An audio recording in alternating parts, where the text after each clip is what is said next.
Kita akan buka 1 Korintus pasal 13 ayat 1 sampai 3. 1 Korintus pasal 13 ayat 1 sampai 3. Pasal yang sering kali dibahas yaitu tentang kasih. Tapi ternyata ada sebuah rahasia yang ketika Roh Kudus bukakan saya pun kaget luar biasa. 1 Korintus 13 mulai ayat yang pertama sampai ketiga.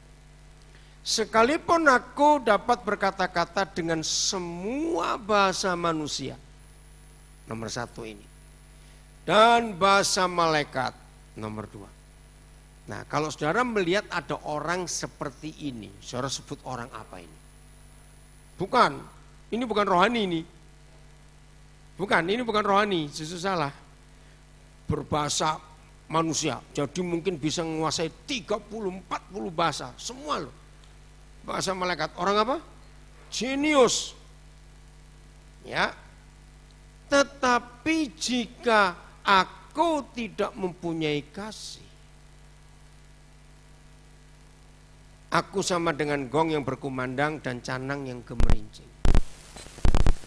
Saudara, tidak ada bagian Alkitab yang paling lama saya berusaha untuk mengerti, enggak ngerti-ngerti, kecuali 1 Korintus 13, 3 ayat ini. Ini rekor buat saya, bertahun-tahun saya enggak ngerti-ngerti. Ini orang jenius, ini orang intelektual, pinternya luar biasa.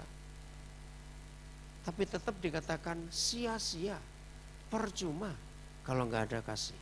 Ayat 2. Sekalipun aku mempunyai karunia untuk bernubuat dan aku mengetahui berapa rahasia? Segala rahasia. Dan memiliki seluruh pengetahuan. Maksudnya ini yang rohani, Pak. Ini yang rohani. Nomor 2 ini yang rohani. Ini orang hebat rohaninya. Dan sekalipun, hebat. Memiliki apa? Iman yang sempurna untuk bisa membinakan gunung. Tapi tetap dikatakan, tetapi jika aku tidak mempunyai kasih, aku sama sekali tidak berdampak. Boleh saya ganti kata itu? Enggak berguna. Ayat 3. Dan sekalipun aku membagi-bagikan segala sesuatu yang ada padaku. Nah, ini yang paling lama saya bisa ngerti, yang sulit saya mengerti, sampai saya bingung-bingung. Saya ulangi, dan sekalipun aku membagi-bagikan segala sesuatu yang ada padaku, bahkan menyerahkan tubuhku untuk dibakar. Nah, bayangkan, ada orang yang hatinya luar biasa, membagi-bagikan berapa hal? Segala sesuatu. Tapi kok bisa tidak mempunyai kasih?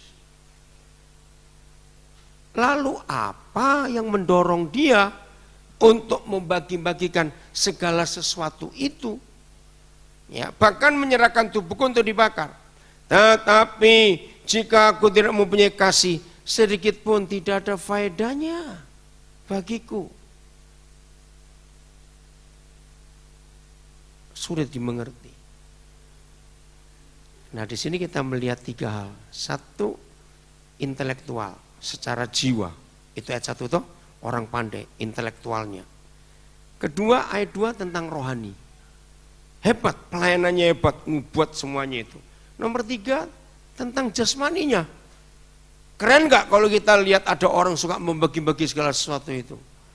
Tapi yang ngeri, ukurannya adalah orang itu punya kasih atau tidak. Nah, kan mikir saudara. Nah, kalau gak punya kasih, apa yang mendorong orang ini melakukan suka membagi-bagi itu? Apa dorongannya? Nah, ini jawabannya. Orang bisa hebat untuk dirinya sendiri, bisa tidak? Banyak. Banyak atau sedikit orang yang membagi-bagi sesuatu bukan karena kasih tapi supaya dilihat orang.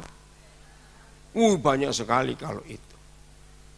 Nah, berarti segala sesuatu yang dilakukan hanya untuk diri sendiri, yang dapat pujian, yang dapat apa-apa, berarti Tuhan dan orang lain tidak akan dapat apa-apa. Ngerti maksudnya?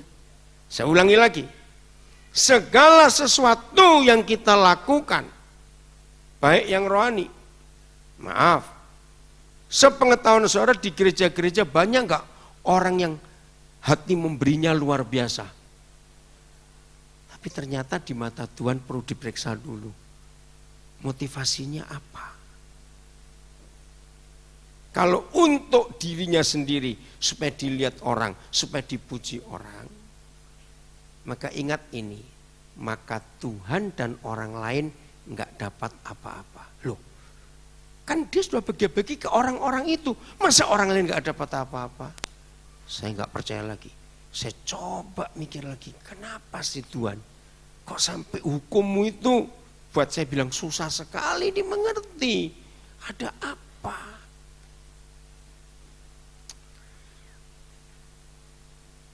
Ayo kita lihat ayat ini. Filipi 2 ayat 21. Nah ini saudara, bedanya tipis sekali dengan apa saja yang kita buat. Kita baca sama-sama ya, Filipi 2:21. 1, 2, 3.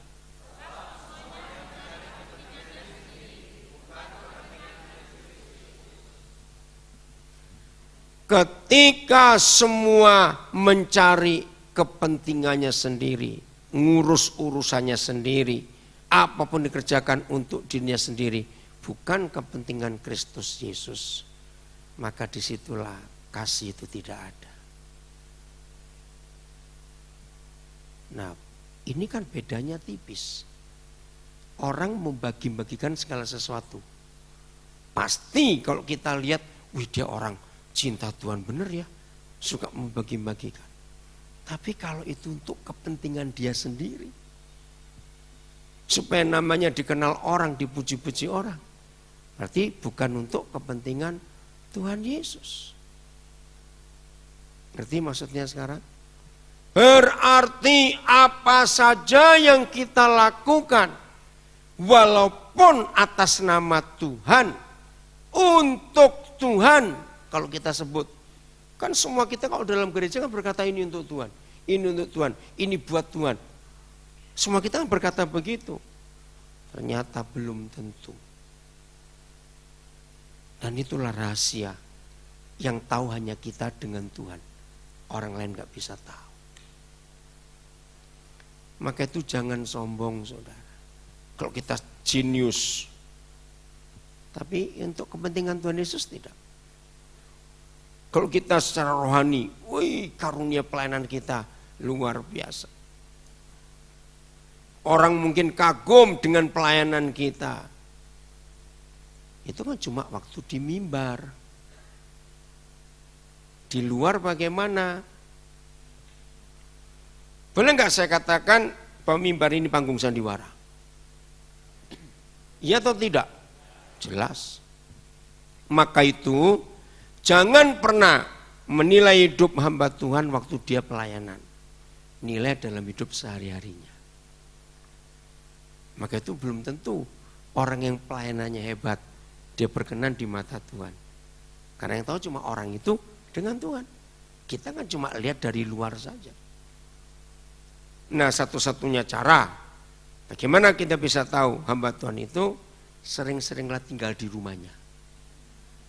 Nah kok enggak amin. Sering-seringlah tinggal di rumahnya. Lihat bagaimana. Itu baru tahu. Maka itu saya selalu berkata, hebat seperti apapun pelayanan hamba Tuhan itu, kalau dia hampir enggak pernah nampung orang di rumahnya, harus dipertanyakan benar atau tidak. Karena enggak ada yang tahu kok di rumah dia ngapain. Karena hidup sehari-hari itulah yang menentukan kita itu bagaimana harus berani dilihat oleh orang lain. Jadi sekarang tahu betapa berhati-hatinya dengan semua aktivitas kita yang walaupun untuk Tuhan, atas nama Tuhan, buat Tuhan, ternyata tanpa kita sadari ada maksud-maksud tersembunyi untuk kepentingan kita sendiri, bukan kepentingan Kristus Yesus. Kalau gitu apa sih kepentingan Kristus Yesus? Ternyata simpel jawabannya. Tidak mikir untung rugi. Amin kan? Kalau apa saja yang kita buat tidak mikir untung rugi, berarti kita nggak cari keuntungan buat diri sendiri. Tadi waktu istirahat ada yang bertanya begini kepada saya. Kalau gitu Pak, apa definisi nolong orang? Nah, saya bilang saya nggak jawab, nanti di sesi kedua saya jawab. Nah sekarang saya jawab. Definisi nolong orang itu sederhana, nggak takut ditipu. Halo? Betul? Orang pelit selalu punya alasan. Wah, kalau kamu ditipu, kalau kamu dimanfaatkan bagaimana? Nah, saya sering saudara, tapi saya nggak mau pusing. Sebab saya punya dua alasan. Begitu dengar baik-baik alasan ini. Satu, toh kalau saya ditipu, dia nggak nipu saya kok, nipu yang punya ini. Jadi dia nipu siapa? Ya sudah urusannya dengan Tuhan. Yang kedua, jangan marah dulu saya tanya. Kira-kira ada nggak di ruangan ini orang nggak pernah nipu Tuhan? Saya nggak lihat. Nah jawab, ya sudah. Pernah nipu Tuhan, saya kok nggak mau ditipu orang. Maaf saya ngomong. Jadi nggak ada alasan. Terserah dia mau manfaatkan mau apa. Ya udah kalau kita tahu dia nipu manfaatkan, ya lain kali kok usah. Ya toh? Loh ya toh tidak? Kan lebih baik kita melakukan sesuatu walaupun kita pernah ditipu daripada kita nggak melakukan sesuatu karena takut ditipu. Amin. Nah, Tuhan itu gampang nggak sih mempercayai kita? Saya tanya cepetan jawab. Tuhan itu gampang nggak mempercayai kita? Salah, sangat gampang. Bukan cuma gampang saja loh, sangat. Walaupun kita sering nipu. Maaf. Ya sudah. Jadi untuk berdampak buat orang lain, jangan mikir takut rugi. Oh cuma satu yang amin kan bagaimana sini? Susah bener ini kok. Jadi saya ulangi. Untuk hidup ini bisa berdampak, jangan takut rugi. Kenapa kita takut rugi? Memang gak pernah punya apa-apa kok takut rugi? Betul tidak? Semua kita ini mantan orang miskin atau bukan? Jangan ada yang tersinggung. Betul? Kenapa kita mantan orang miskin? Lahir telanjang. Itu kan miskin. Maka itu kalau ada orang takut miskin, itu orang paling bodoh sedunia. Kok lupa asalnya? Amin. Ngapain takut? Sudah tidur miskin kok. Ya sudah. Jadi selama kita nggak takut dirugikan, maka Tuhan akan dipermuliakan.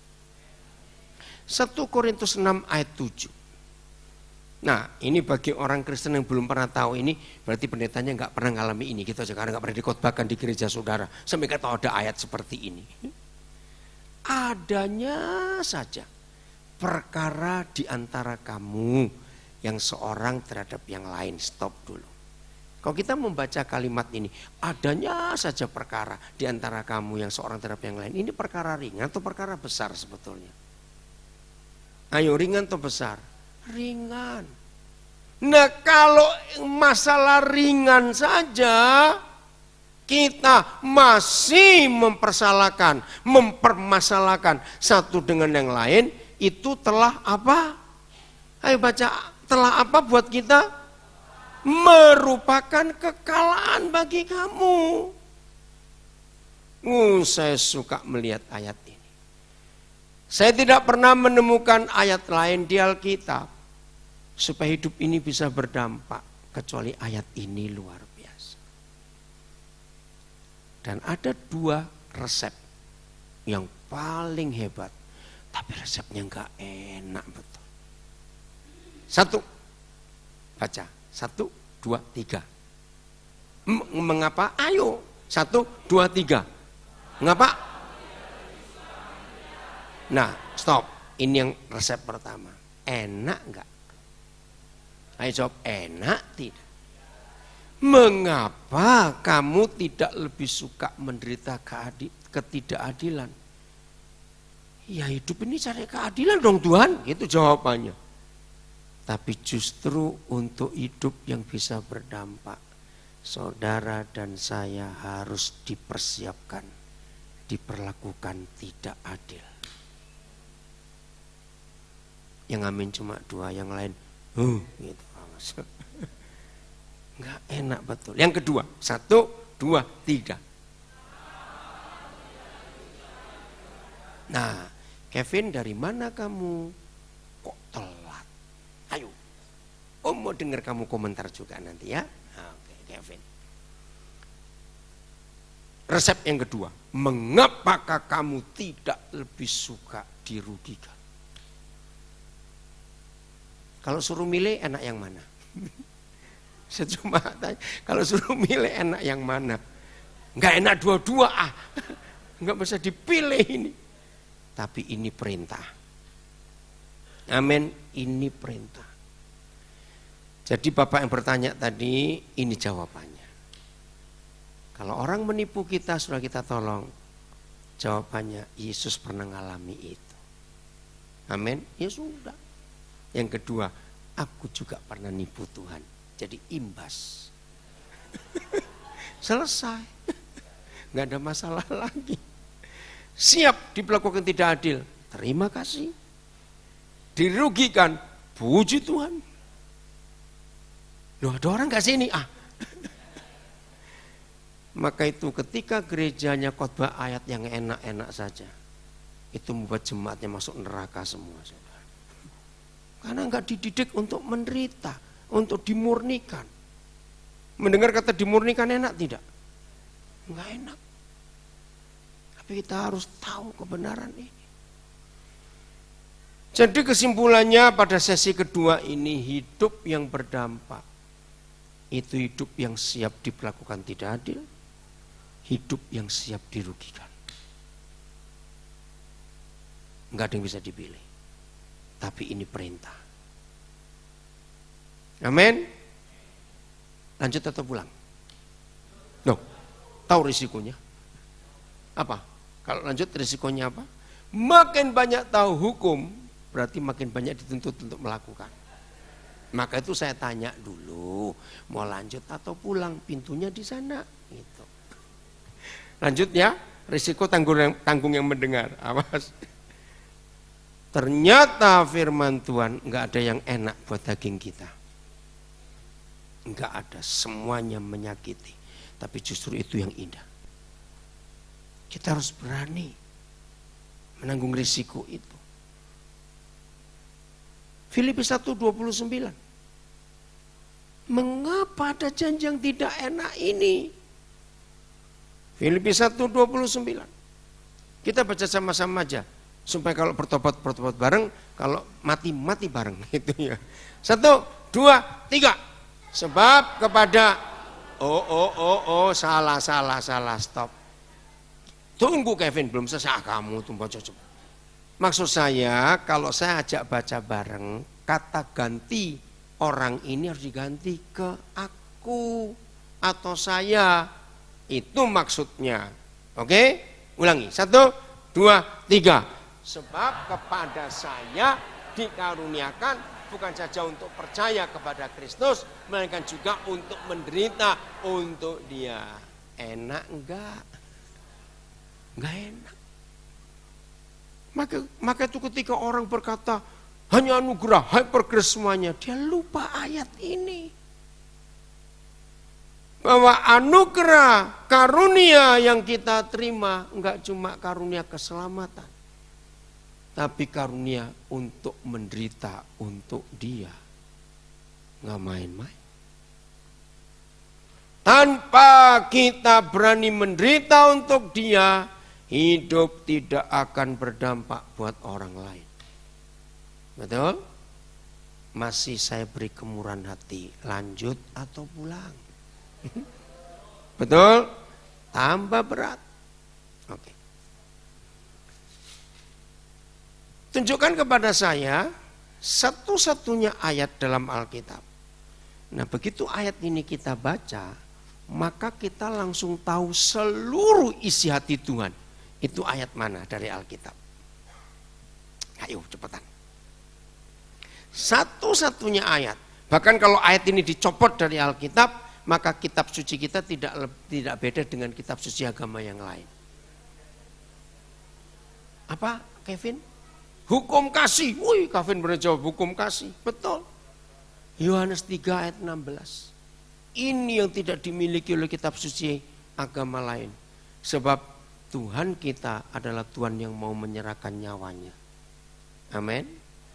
Tapi hanya stop di Yohanes 3:16, maka hidup ini enggak akan berdampak. Loh, kenapa? Sebab sampai sekarang masih banyak atau sudah selesai orang yang percaya Yesus? Masih banyak atau sudah enggak ada lagi? Masih banyak. Nah, pertanyaannya, kalau masih banyak, kita harus minta Yesus mati lagi atau bagaimana? Loh, ayo jawab dong. Kalau masih banyak yang belum percaya Tuhan Yesus, apakah kita minta Yesus mati lagi untuk mereka? Terus siapa? Nah, ini loh yang gak enak itu di sini, makin berat. Lalu siapa? Nah, ini dia. 27 Desember 83, saya mengalami sebuah pendobrakan hidup yang luar biasa. Waktu itu saya ada di Jerman. Besok pagi saya harus memimpin perjamuan kudus, itu retret gereja-gereja Protestan. Ya, saya juga kagum kenapa mereka undang saya ini pendeta karismatik. Jadi saya harus hati-hati untuk bicara. Banyak pendeta-pendeta dari Indonesia yang sedang ngambil S2, S3 teologi di Jerman itu kumpul. Saudara, waktu mempersiapkan malam itu, aku harus tunjukkan begini. Daniel, kamu pernah tahu enggak? Ditulis oleh rasul yang sama, di pasal yang sama, di ayat yang sama. Tapi firman itu luar biasa. Saya bilang, apa itu? 1 Yohanes 3:16. Sekarang kita buka. Hari itu saya mengalami perubahan hidup yang luar biasa, dan dampaknya sampai hari ini saya mengalami sebuah hidup rohani yang betul-betul mengagumkan dan saya nikmati. Demikianlah kita ketahui kasih Kristus. Sudah tahu atau belum? Sudah ya? Yaitu bahwa ia bagaimana? Nah, itulah Yohanes 3:16. Yesus menyerahkan nyawanya. Oh, toiletnya di situ, mondang lewat, bisa dibuka enggak ya?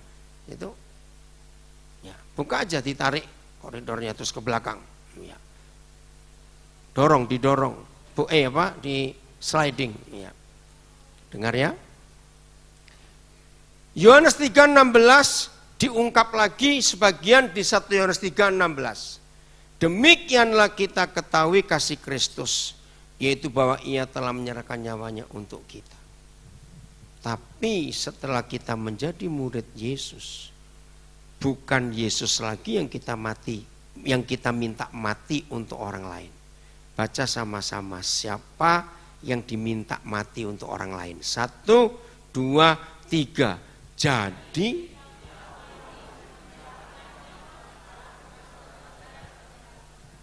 saya syok 27 Desember 83 malam itu. Hah? Jadi aku pun wajib mati untuk orang lain. Luar biasa. Ingat, Ditulis oleh rasul yang sama, Yohanes. Di pasal yang sama 3, ayat yang sama 16. Tapi artinya luar biasa. Maka itu ketika Sarisih Morangkir mengubah lagu yang terkenal itu, karya terbesar dalam hidupmu, hidupku lah. Karena saya sudah terbiasa nyanyinya begitu. Saya bilang minta izin pada Sari-Sari, izinkan Koden, nggak akan nyanyi seperti kalimat itu. Loh kenapa Koden? Saya terangkan. Karena kalau kita nyanyi lagi seperti itu, karya terbesar dalam hidupku, pengorbananmu, itu jahat, itu kurang ajar. Artinya saudara mau minta Yesus mati berapa kali lagi untuk dirimu? Loh ya atau tidak? Diubah, saya langsung ubah. Sekali saya dengar lagu itu, saya minta izin, saya rubah Sari.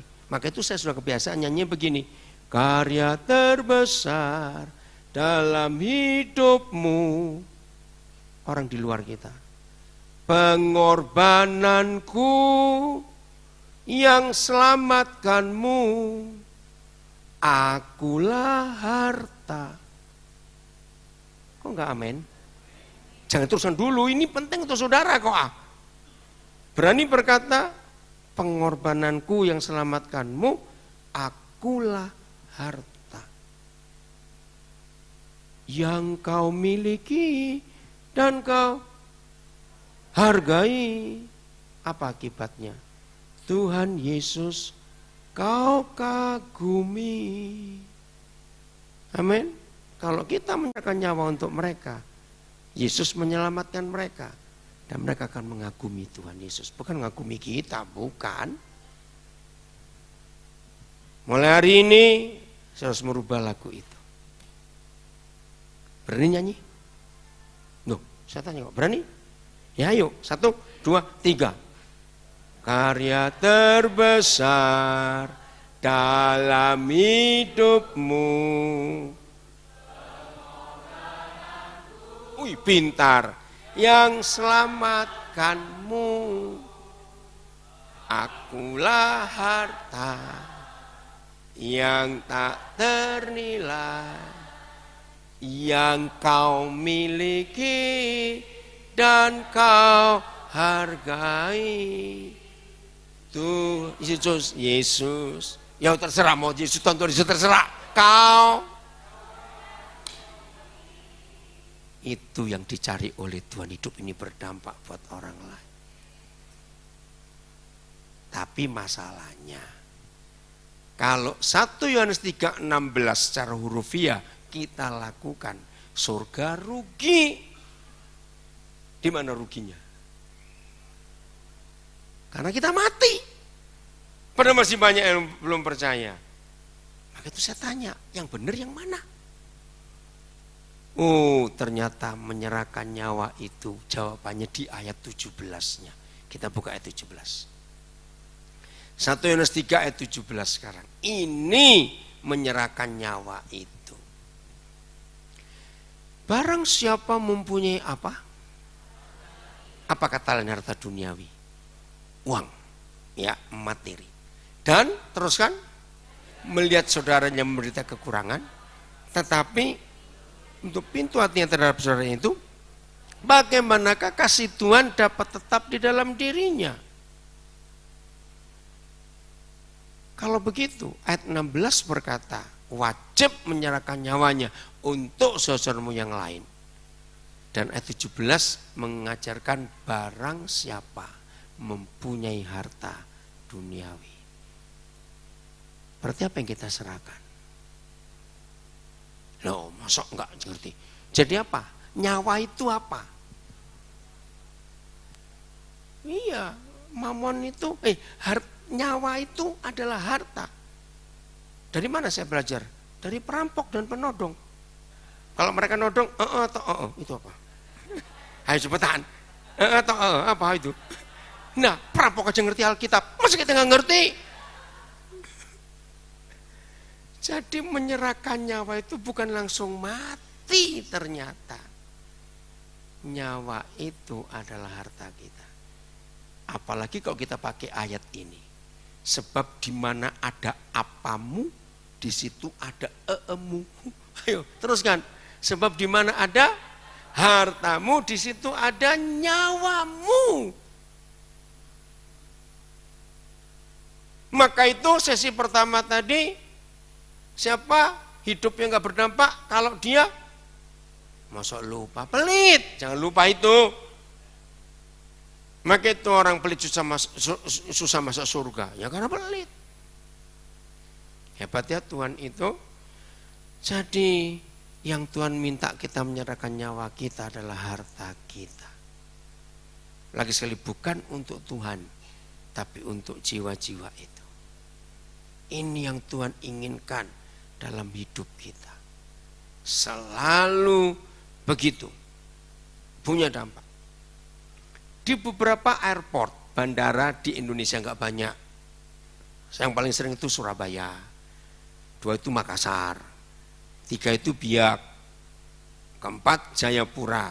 Itu daerah yang paling sering saya pergi. Nah, rumah makan di bandara itu, istilah saya ini, kurang ajar mereka. Kalau mereka tahu saya masuk di dalam, terus tanya, Pak, pesawatnya nggak delay ya Pak? Itu pertanyaan mereka. Kira-kira kenapa mereka tanya, kok mengharapkan pesawat saya delay? Nah, ini masalahnya. Saya selalu berusaha untuk jadi berkat buat siapa saja kalau saya lagi nganggur. Jadi sambil nunggu pesawat pun, saya lihat waktunya 30 menit saja sebelum jam boarding. Saya akan duduk di sebuah rumah makan, walaupun saya nggak makan. Saya lihat orang kiri kanan. Orang perut lapar wajahnya kelihatan nggak? Kelihatan. Nah saya panggil, entah itu penumpang, entah itu cleaner di situ atau porternya yang bawa troli itu, atau tukang wrapping, atau satpam, atau petugas X-ray security, saya akan tanya, saya makan belum? Ayo kalau belum, nah itu saya duduk, ajak makan, saya ngomong tentang kehidupan, tentang apa, keluargamu gimana. Kalau dia masih muda saya tanya cita-citamu apa. Kalau agak lama belum boarding, saya bilang panggilkan temanmu yang lain, yang kamu anggap lapar, suruh ke sini, cepat. Nah maka itu restoran itu senang kalau saya duduk di situ, karena yang makan nggak bukan saya sendiri. Nah apalagi kalau delay, wah paling suka mereka, karena saya pasti akan ngajak banyak orang untuk makan. Kesempatan saya akan cerita soal kehidupan, soal pengampunan, soal kepahitan, soal masa lalu. Maka itu gara-gara itu saya harus belajar banyak hal tentang kesehatan, saya harus belajar. Ini berapa hari ini saya dapat masukan bagus, baca nggak di sosial media, fungsinya usus buntu, hebat itu ternyata. Lo baca nggak di sosial media berapa hari ini, bagus. Nah itu bahan untuk saya ngomong, harus tahu, karena mereka tanya macam-macam. Nah kalau pertanyaan mereka saya belum tahu, saya bilang saya akan belajar dulu ya, nanti saya kembali ke airport ini saya cari kamu untuk saya akan jawab. Wah di situ saya harus belajar.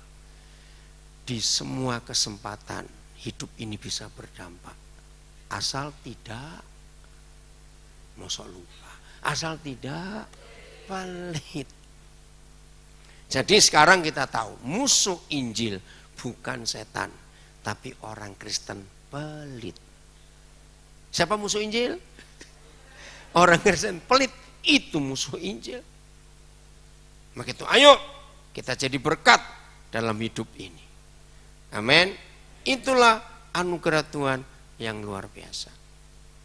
Ya, panitia saya itu nggak tahu betul loh. Kalau malam ini dikasih makan, saya nggak tahu. Tadi saya sengaja memang saya beli khusus untuk anak-anak saya karena anak saya datang banyak. Saya tadi beli empal gentong, 35 porsi saudara. Itu untuk anak-anak saya datang karena banyak. Ternyata saya baru baca, ada makan juga. Ya udah nanti anak-anak saya kalau kalian dapat jatah makan, nggak usah dimakan, kasih ke supir-supir tukang-tukang parkir depan sana, kamu bagi. Bahkan saya selalu nganjurkan, kalau ada ibadah khusus Natal biasa ada nasi kotak macam, saya bilang kalau kamu bisa beli makanan sendiri, awas kamu cari makanan gratis, awas. itu berdosa besar. Jangan tersinggung, saya cuma ngomong. Biasanya yang suka ngumpulin kupon-kupon diskon itu orang kaya atau orang miskin? Maaf. Ayo cepat jawab. Ayo. Biasanya orang kaya atau orang miskin yang suka ngumpulin kupon-kupon diskon? Orang kaya, saudara.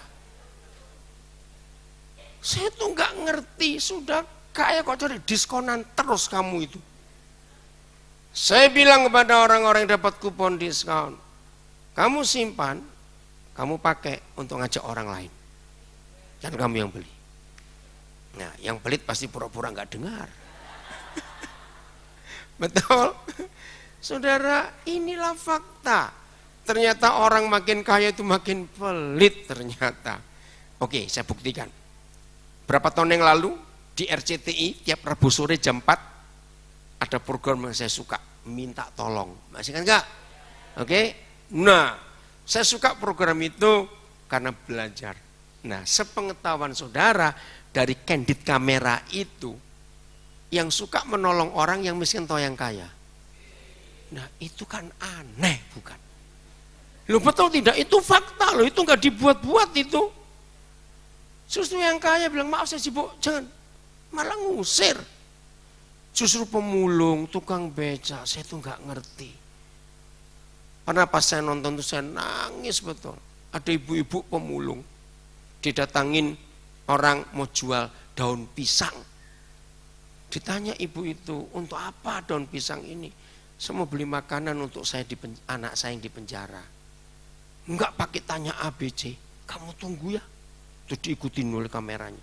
Ibu ini masuk pasar, beli makanan, beli beras, saya nggak tahu beli apa lagi. Ini yang dijadikan umpan ini kaget, loh kok banyak sekali.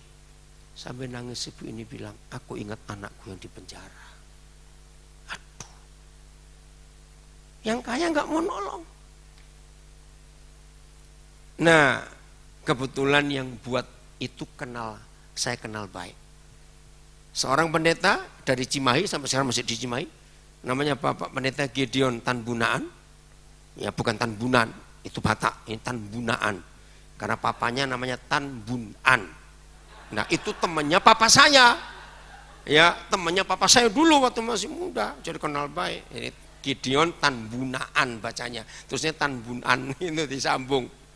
Dengan menantunya, pendeta juga, pendeta Eko ada di Ungaran. Mereka yang buat. Setelah berapa minggu kok nggak ada lagi adegannya, saya telepon sambil dia Konggi, mana itu minta tolongnya? Oh sudah ditutup. Loh kenapa? Sudah banyak yang tahu katanya, nggak lucu lagi. Oh ya sudah. Tapi itu program yang memberi pengetahuan kita. Orang kaya itu makin pelit, saudara. Maka itu jangan pengen kaya, susah masuk surga. Betul? Makin susah masuk surga. Nah, inilah yang Tuhan rindu. Hidup ini harus punya dampak.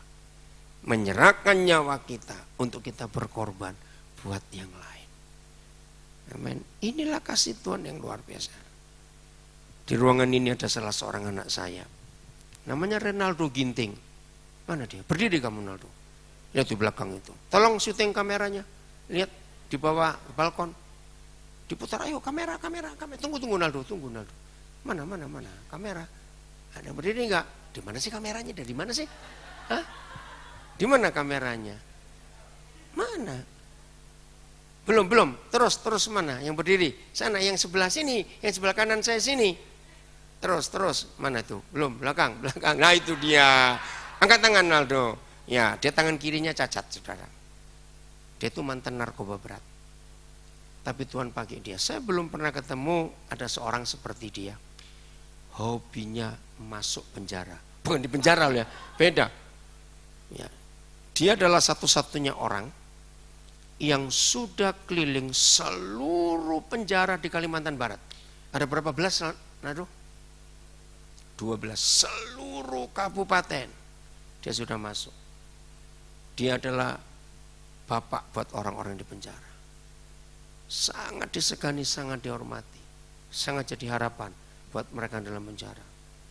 Semua dilayani, enggak cuma yang Kristen, enggak cuma yang Kristen. Hidupnya berdampak. Dia cacat. Maka itu sampai hari ini dia belum bisa menikah karena enggak ada istri mau menikah dengan dia. Karena ke penjara terus. Pak udah di sini ngomong sama dia ya. Untuk pelayanan bareng-bareng luar biasa. Seluruh, belum pernah saya ketemu orang bisa seluruh satu provinsi dikelilingi penjara itu, ada 12. Nanti saudara boleh pas istirahat boleh tanya-tanya kepada dia.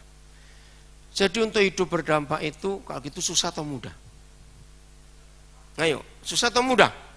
Sangat mudah. Dengan menyadari aku hidup, aku lahir gak punya apa-apa. Kalau aku sekarang punya apa-apa karena Tuhan, maka kita berbagi dalam hidup ini. Nah, yang terakhir, efeknya, impactnya itu harus bagaimana. Ini yang kita harus tuju, kita harus capai.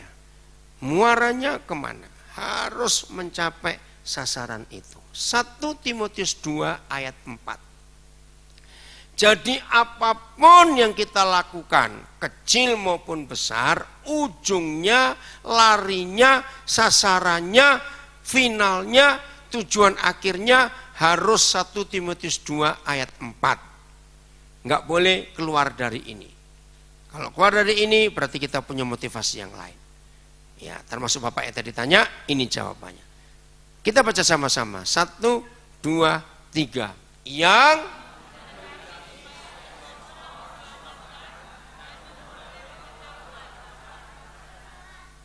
terima kasih Kevin. Kevin lagi yang paling kencang. Saudara, inilah satu-satunya ayat dalam seluruh Alkitab. Saya ulangi. Inilah satu-satunya ayat dalam seluruh Alkitab yang menuliskan apa kehendak Bapa di surga. Apa kehendaknya? Semua orang diselamatkan, bukan dikristenkan. Nah, itu beda. Tidak ada perintah di Alkitab supaya semua orang dikristenkan. Wah, bisa perang besar. Tidak. Tapi diselamatkan. Dengan kriteria, dengan tujuan memperoleh pengetahuan siapa kebenaran itu. Akulah jalan, akulah kebenaran, akulah hidup. Jadi tujuan hidup berdampak, enggak cuma sekedar melakukan perbuatan baik, tidak. Punya tujuan.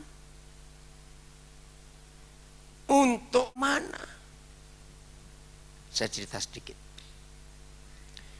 8 September, itu hari Kamis. Saya ke Tegal. Di Tegal ada gembala namanya Pendeta John Rusli. Anak bungsunya menikah. Pak John Rusli itu adik kandung, adik bungsu Bapak Pendeta Julius Ishak. Ya. Anaknya Pak Julius Ishak salah satu hamba Tuhan terkenal namanya Rubin Adi. Nah, saya kenal keluarga ini. Mereka keluarga dari Pangkalan Bun. Kami semua tamu-tamu diinapkan di satu hotel namanya Hotel Carlita di Tegal. Kami datangnya hampir bersamaan karena naik kereta api, karena di sana nggak ada pesawat lapangan terbang. Pas saya lagi antri, yang melayani 2 orang resepsionis. Saya nggak tahu siapa namanya. Pas giliran saya baru tahu namanya. Lalu saya nggak ngomong apa-apa. Saya masuk kamar. Saya tunggu kira-kira 2 jam. Itu Roh Kudus sudah ngomong sesuatu. Saya anggap sudah sepi. Begitu saya angkat, saya telepon ke resepsionis, yang angkat yang cowok. Memang Tuhan bicara pada dia. Oh, Ardi, ya. Ardi, sudah kosong atau belum? Atau kamu masih sibuk? Enggak, sudah kosong Pak. Kenapa? Ada yang bisa dibantu? Enggak, Bapak cuma tanya saja. Kenapa sih kamu itu kok enggak mau ngampuni bapakmu? Kenapa kamu begitu dendam pada bapakmu? Saya cuma nyampaikan biasa saja, enggak ada apa-apa. Tahu suaranya hilang. Berapa saat? Halo? Saya halo. Dia nangis. Terus dia bilang gini, Boleh nggak Pak saya masuk ke kamar? Boleh. Saya tutup. Roh Kudus cuma bilang, begitu dia masuk kamu peluk dia. Minta maaf atas nama bapaknya. Oke. Dia masuk kamar saya, seperti Roh Kudus suruh saya peluk dia. Saya bilang atas nama bapakmu, saya minta maaf. Panggil saya papa mulai hari ini. Dia nangis sekenceng-kencengnya. Lama di pundak saya dia. Sampai saya ganti kiri kanan. Pundak ini karena sudah basah. Terus selesai. Dia bilang, Bapak kok tahu? Dia cerita bagaimana sejak masih dalam kandungan bapaknya sudah nyiksa ibunya. Atau dia umur 3 tahun bapaknya lari. Sampai sekarang dia nggak pernah tahu bapaknya di mana. Atau umur 5 tahun, adiknya umur 2 tahun, ibunya meninggal. Jadi dia yatim piatu tinggal dengan nenek. Saudara, saya bilang hari ini kamu anakku, aku papamu, manggil papa. Dan tiap hari dia pasti WA saya, tanya kabar saya, tanya saya sudah makan atau belum. Tiap hari, nggak pernah lewat. Saya sampai heran, karena dia merasa betul dia punya orang tua. Ternyata yang cewek di situ tuh calonnya, namanya Ainun, dia namanya Ardiansyah. Tanggal 9 pagi, ya, acara pernikahan berlangsung siangnya. Tiba-tiba Roh Kudus itu beritahu saya, kamu cepat telepon Ardi, suruh meninggalkan bank itu. Dia ke bank, ngapain? Saya telepon, Ardi, kamu lagi di bank? Wih, dia Bapak kok tahu? Ainun bilang ya, enggak. Bapak cuma tanya, iya ngapain kamu ke bank? Aduh Pak, saya tanggal 6 Januari itu mau menikah. Ini saya lagi cari kredit untuk biaya pernikahan. Wih, saya emosi, saya marah. Papa enggak mau. Kamu menikah pakai utang. Enak yang makan gratis. Setelah itu kamu yang bayar utang. Saya bilang begitu. Cepat ke sini dulu. Saya bilang, enggak ke hotel dulu. Karena dia kaget. Enggak ada yang tahu. Akhirnya dia nurut. Maka sampai di hotel, saya nasihati dia begini. Kemarin tanggal 6 sudah menikah dia. Sayang saya enggak bisa hadir. Tapi saya biayai semua pernikahannya. Enggak mahal. 15 juta karena di desa saja. Saudara, dan dia nurut. Nah, dia itu selalu bilang, Pak, kalau ke sekitaran Jawa Tengah yang akhir minggu, saya pengen ketemu Papa lagi. Kebetulan tanggal 11, 12 waktu Maulud Nabi Desember yang lalu, kami suami istri di Semarang, dari Kudus ke Semarang. Saya panggil mereka dua, saya biayai ongkos kereta dari Tegal ke Semarang. Saya ajak mereka nginap di hotel. Senang sekali mereka 2 hari. Itu pertama kali mereka ikut ke gereja. Ainun itu pakai jilbab. Mereka dengar firman Tuhan. Sejak pertama saya berkata, Ardi, walaupun Papa pendeta kamu muslim, Papa gak akan mempengaruhi agamamu, itu imanmu. Tapi karena tiap hari kontak, saya nasihati dia, saya beri firman Tuhan. Nah sekarang dia kuliah, saya biayai kuliahnya. Dia senangnya luar biasa. Saudara, itulah hidup yang berdampak. Kalau mereka ada apa-apa, dia pasti kontak, Pak doakan. Waktu neneknya sakit, bilang Pak doakan. Saya bicara lewat telepon, doa lewat telepon. Senang sekali. Saya lupa di bulan berapa. Tiba-tiba Ardi bilang, Pak, saya ini heran. Kenapa? Nenek kok mau bicara sama Papa? Ya boleh, sini Papa telepon. Terus gini, saya dengar suara pakai bahasa Jawa, Ardi suruh minggir. Oh iya, kenapa? Dalam bahasa Indonesia yang patah-patah, neneknya bilang begini, saya tuh kaget. Pendeta, terima kasih sudah ngurus cucu saya. Nanti kalau ada apa-apa dengan saya titip mereka. Wih, saya kaget sekali. Oh, saya bilang, Nek, nggak usah khawatir. Mereka selalu anggap saya anak saya sendiri. Nah, tapi dia bilang, pesan ya Pak Pendeta, jangan ngomong ke Ardi. Telepon dimatikan, terus saya telepon balik. Ardi bingung, Pak, lo nenek kenapa kok nangis ngomong sama papa? Aduh, saya mau ngomong apa ini? Tapi saya dapat hikmat, gini, tapi kamu lihat nggak, wajahnya bahagia nggak? Iya bahagia, ya sudah, berarti dia nggak sedih, saya bilang begitu. Tapi saya bisa merasa, berarti dia pesan, kalau ada apa-apa dengan saya sudah aman. Saya tahu anak ini siapa yang ngurus. Kira-kira ini artinya besar enggak buat keluarga itu? Jawab, artinya besar enggak? Besar. Saya belum tahu, nanti saya akan ketemu Nanda lagi besok. Ingat tuh, pegawai hotel di situ. Yang tadi sesi pertama saya cerita. Dia senang sekali. Saudara, berarti di setiap kesempatan kita bisa berdampak enggak? Sangat bisa. Ada waktu yang Tuhan percayakan buat kita kok. Maka itu nggak usah takut, untuk kita nggak berarti buat orang lain. Selalu punya arti. Saya akan akhiri dengan lagu ini. Saudara pasti tahu. Jadi lupa bentar. Semua baik itu loh. Dari semula kau telah tetapkan, betul? Nah, saya nggak kenal siapa yang gubah, sebab penggubahnya sudah meninggal sebelum lagunya dipasarkan. Wawan Yap tadi itu nyanyi pertama album. Namanya Budi. Dia meninggal umur 29 tahun karena TBC. Orang dari Solo.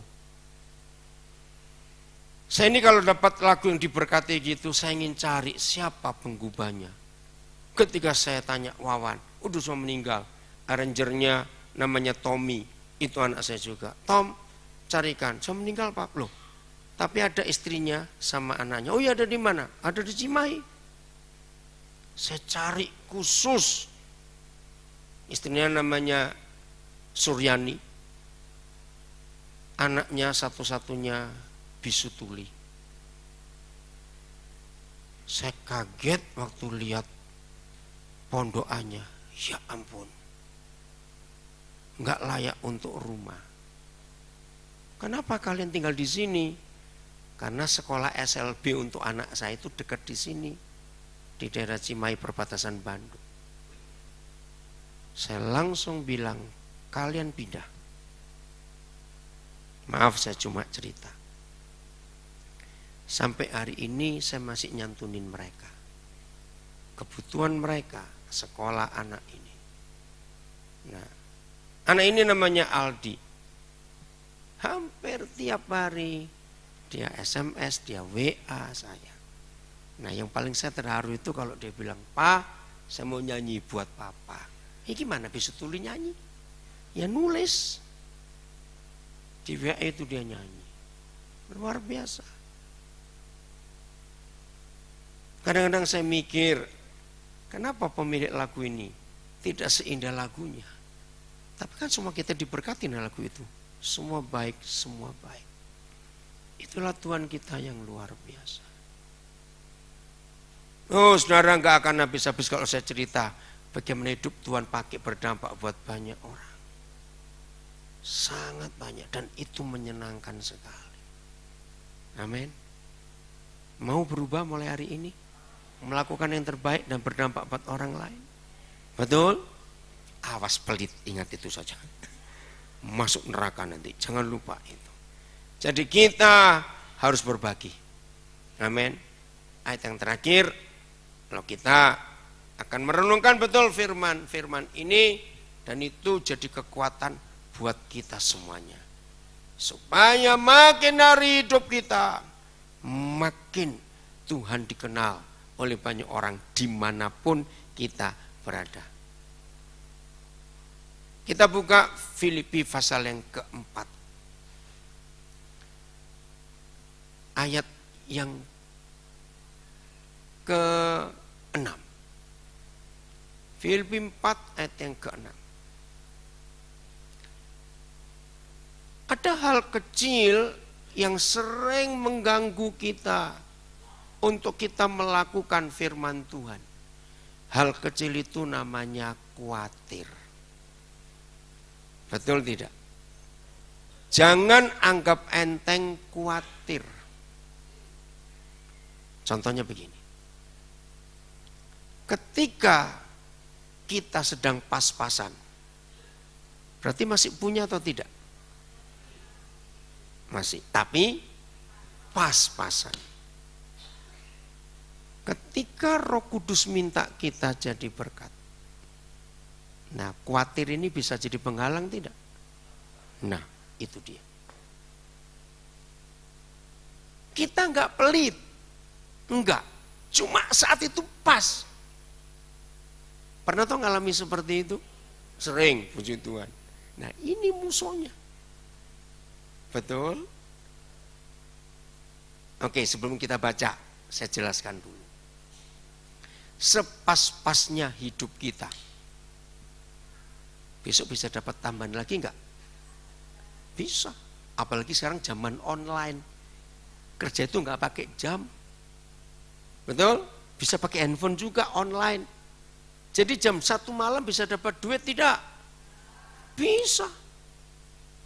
Maka itu ketika sedang pas-pasan dan Tuhan memerlukan kita untuk jadi berkat buat orang lain, maka begini firman-Nya. Janganlah hendaknya, jangan bilang kamu lagi, awas.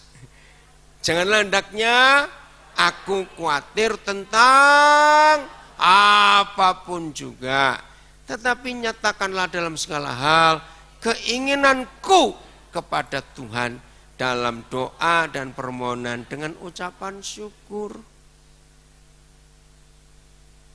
Sama halnya uang gak ada yang lebih, tapi ada tabungan. Nah, kok senyum-senyum sendiri kenapa? Oke, saya bilang begini. Nabung itu untuk apa? Masa depan. Masa depannya sudah nyampe belum? Belum. Jadi kalau ada orang perlu, loh, ayo dong. Kalau ada orang perlu, ya pakai. Masa depannya belum nyampe kok. Malam ini cari duit lagi, dapat masukkan. Kok nggak ada yang ngamen lagi? Pulang-pulang sudah nggak mengerti ah. Yang berikut, nabung untuk apa? Ayo, kecuali masa depan. Ada banyak bukan? Apa? Jaga-jaga. Nah, itu yang paling umum. Yang dijagakan kalau belum nyampe, ada yang perlu? Ayo cepat ah. Bagikan. Itu cara kita hidup tanpa kekhawatiran. Apalagi nabung. Untuk apa? Ayo cepat. Beli sepatu. Oh, beli sesuatu. Oke. Sesuatunya sudah ketemu belum? Nah, ya sudah belum ketemu kok ah. Kalau ada yang perlu? Oke. Satu lagi, nabung untuk apa? Jika sudah tadi ah. Hari tua kan bisa begitu toh. Lah saya sudah tua atau belum? Loh saya tanya kok. Saya sudah tua atau belum? Belum. Ya sudah, ada yang perlu, bagikan. Nanti isi lagi. Kayak nggak percaya sih diajak ngomongin orang-orang. Loh, kalau gitu hidup ini enak atau tidak sebetulnya? Enak. Yang buat gak enak siapa?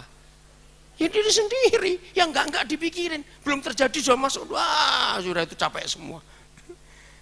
Jadi dunia membutuhkan Yesus dengan cara ini. Bukan dengan cara teologis, bukan dengan cara yang lain. Tidak. Amin. Mau berbagi? Mau hidup berdampak, berguna buat orang lain, akibatnya harus semua orang kenal kebenaran itu, yaitu Yesus. Selamat melakukan firman Tuhan. Tuhan memberkati kita semuanya.